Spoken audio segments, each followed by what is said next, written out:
In this video, I'm going to tell you why I just bought 99 more DOT tokens and what the true secret of this amazing protocol really is, and just simply why no one's talking about it, but how you can take advantage. So let's begin. Now, the first thing I want to tell you guys is why I bought 99 DOT. Well, it's relatively cheap, right? At the current price of $5, we're only talking about 640 bucks, which, let's face it, it can be a lot for most people, but comparatively, it isn't all that much, okay? So what this was in the last bull market was around $5,300, okay? So you can see the difference already there, and what I'm predicting in the next bull market is around about $19,800 for this one, you could say DCA or investment, okay? Which is about a 40x or a $200 DOT in the next bull market, okay? So where do I think this is going to be going in the future? Well, simply in 2029, I am going to boldly say that this is going to 200x from today's price, which is about a $1,000 DOT token, okay? So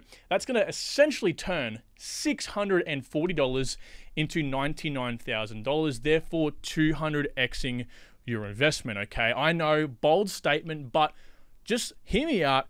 Let me tell you the secret sauce as to why I think any of this is actually going to happen, okay, guys? So allow me to introduce you to Polkadot and just why I'm so bullish. A lot of you guys probably know me as a Polkadot bull, but there's obviously a fair reason for that, right? So let's get into it. The first reason, major tech upgrades, okay? So Polkadot is essentially upgrading to this asynchronous backing. So when they upgrade to asynchronous backing, the TPS per parachain, not the entire network, per bloody parachain, is going to 1 million, okay?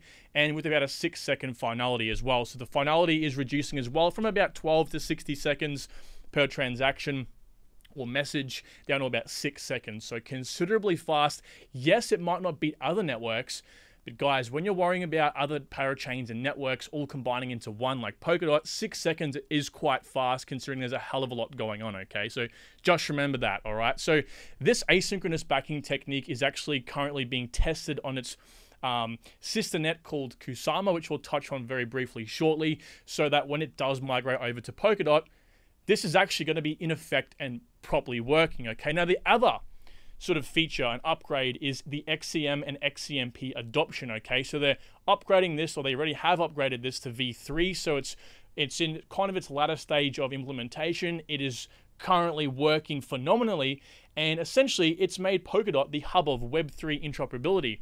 There is so many third-party networks out there. Axelar is one of the most famous examples that have adopted this new message format that pretty much allows one single message, or in other words, a transaction, to do multiple different things all in the single message, okay? And that can mean calling 20 different smart contracts and then sending that back to the user by clicking one button, okay? So it's pretty much interoperability's, the best thing that's ever come to pretty much crypto so far, okay? Now, Polkadot is essentially also competing with other networks like Quant, right? Definitely competing with Cosmos, for example, in the Cosmos network, but I believe Polkadot, once fully out there, created, and functioning, will blow Cosmos out of the water, but that is obviously always up for discussion. Now, the second is the highest dev count, second to only of that of Ethereum. Obviously, Ethereum is probably going to obviously have the highest for quite a while because it's the number one smart contract blockchain there is, okay? And it was the first mover, so of course, there's going to be the most amount of developers on that network. But don't get me wrong, Polkadot comes in second and it blows its competitors out of the water. The third is not even half of what Polkadot is, okay? So it was also rated the top blockchain in Q1 of 2023 based on developer performance, okay? Developers love DOT, okay, because it's highly interoperable, customizable, and it's essentially the center of Web3. Now, this is one interesting thing.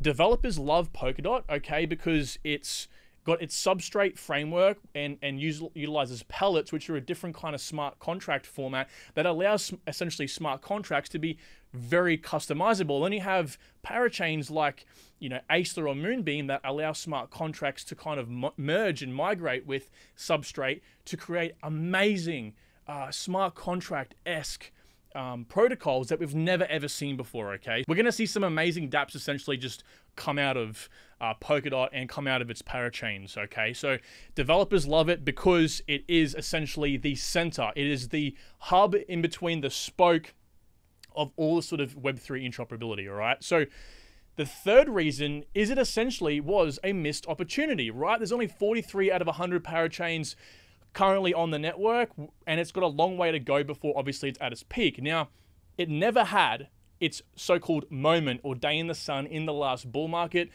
because pretty much the first parachain was Moonbeam, and that launched basically in early 2022, which we know was pretty much the trail end of the bull market, okay? So essentially, Polkadot didn't really have its huge run-up like most other networks really did, okay? So this to me is just like screaming. It's paint on the walls, okay? It's like there is so much upside here that we haven't seen before. There was definitely a run-up on Polkadot for the parachains because everyone was excited about that, but we haven't actually seen true demand come from the parachains because they weren't actually live and being used, okay? And one thing I want to say is the parachains themselves are bloody quality, right? They're quality projects in their own right, and statistically are better than other standalone networks as well. So what do I mean by this? Well, some of the projects you can see on screen now are parachains, right? A lot of you guys would have heard of Aleph0, Clover Finance, Latentry, which is a DID. We've got Centrifuge. These guys are doing some huge things. A-Star, which is pretty much similar to Moonbeam, and Akala, of course, essentially the DeFi hub on Polkadot, right? So I want to give you an example of what the hell I'm talking about, right? So Moonbeam itself has 5.4 million addresses on that network alone, with 160,000 new wallets every day. There was one day I think it did about 240,000, right? So what I'm trying to say is, guys, when you're looking at a project like Polkadot being at the center of all these amazing projects, and remember, only 43 are currently on the network right now. They've got more of them to unlock, right? More than over half. You've got to go to yourself, okay, so a network kind of able to aggregate all of this demand on itself, and these particular amazing projects relying on it, I mean, it's a recipe for success in my opinion, okay? So let's talk about Kusama for a second. And this is number 4, not number 5. I've made a mistake. But essentially, Kusama is the so-called canary net of Polkadot, which pretty much just means it's Polkadot's test net, okay? So upgrades will happen on Kusama first, but pretty much because unforeseen events don't want to actually come up on a network like Polkadot, where there's a hell of a lot more money floating around, okay? So Polkadot is kind of like the premium version of Kusama, and that's not to say Kusama is a bad project or just a test environment itself. Kusama has some amazing projects and abilities, just like Polkadot, because a lot of the parachains have their sort of sister nets also on Kusama. But essentially, one thing that developers hate is testing everything on their test net, but when real money is used and when hackers are incentivized by actually stealing real money, when a mainnet comes out, there is a hell of a lot of issues that come about. So by Kusama going through its test phases first, before it implements things like this asynchronous backing upgrade, it allows Polkadot to, when it does come on a Polkadot, it actually functions correctly and as intended, okay? So it's a great idea, and I think that Gavin Wood, which we'll talk about now, the founder of Polkadot, did brilliantly, okay? So he's a very, very smart guy. Gavin Wood co-founded Ethereum, believe it or not. He's also the founder of the Web3 Foundation. He also co-founded Parity Technologies, and he has a PhD in computer science. Now, Gavin's history goes well and truly more than that, but this is just some of the most important things, right? This guy is a founder. He's a true leader, and that's why I have so much faith in Gavin leading Polkadot, leading Kusama, and both the networks, the DotSama ecosystem altogether, okay? So pretty much he helped create the new message format XCM and XCMP, right? He created this, and it will definitely be kind of what I believe, at least, the interoperability solution within crypto itself, and then you'll have other networks like Quant, obviously, you know, doing more things with the Web 2 solutions as well. But nevertheless, I feel like it definitely will have its place. Now, there are currently 1,083,000 holders on Polkadot at least. And you might be confused, right? This is Polkadot wallets itself, okay? Because as we saw before, Moonbeam has a hell of a lot more than this, probably like 5 times this, right? So this is just talking about Polkadot right now. So there's about 10.5 million transfers, again, just Polkadot transfers.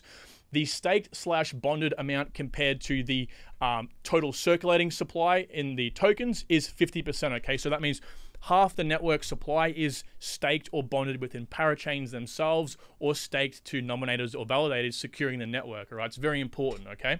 Now, there are currently 297 validators, aka nodes, securing the network right now. Now, Polkadot has come out and said they're pretty much going to limit it at 1,000 once the network is fully operational, complete, and everything needs to be where it needs to be, okay, and it's able to run self-sufficiently, okay? So eventually it will be 1,000 validators, which is what I would consider decentralized, because they're going to be distributed all over the world, okay? So some amazing stuff happening with Polkadot, and if you would like to learn more about this amazing project, click up the top right hand corner of your screen. I've done a deep dive recently on Polkadot, and I've also done a TLDR as well with my price prediction, okay? So there's 2 videos you can go ahead and watch up. They're very short videos, but they will tell you a hell of a lot more on what you need to know, okay? So with that being said, guys, thank you so much for watching this video. I will continue to dollar cost average into Polkadot because it is one of the best projects that is currently being slept on. All right, so thanks so much for watching, and I will see you all in the next video.